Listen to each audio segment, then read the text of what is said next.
For our purposes here, qualitative valuation, or ranking the changing drought risk in the two locations as higher or lower, should be enough to inform the decision-making process. If you were going to communicate this decision to stakeholders later, you might need to back it up with some quantitative or monetary figures.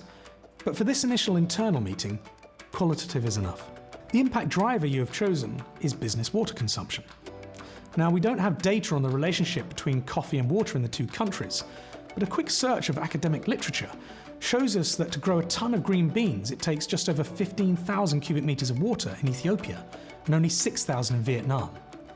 This tells us that more water is consumed in the process of producing coffee in Ethiopia than Vietnam.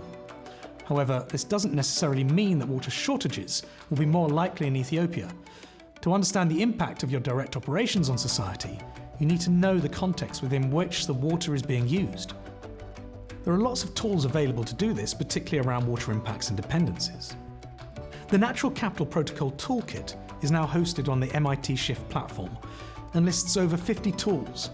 It's a great resource to help you filter your options and to identify the right tool for your decision. So let's say that you've chosen a tool that can assess the overall water risk in the two locations, and in addition, how this changes over the next 30 years. This will give you an indication of which area water consumption is likely to result in the greatest change in water availability, and therefore impact on local communities. You can then qualitatively rank the two options.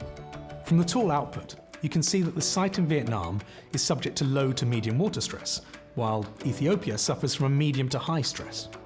Likewise, when you look at the projected change in water stress, Vietnam's water stress is expected to remain near normal, while Ethiopia's is expected to increase by a factor of 1.4. From this, you can infer that your direct operations are likely to have a greater impact on water availability in Ethiopia than in Vietnam. While we don't have more time now, you could go on to value the implications for local communities in quantitative or monetary terms.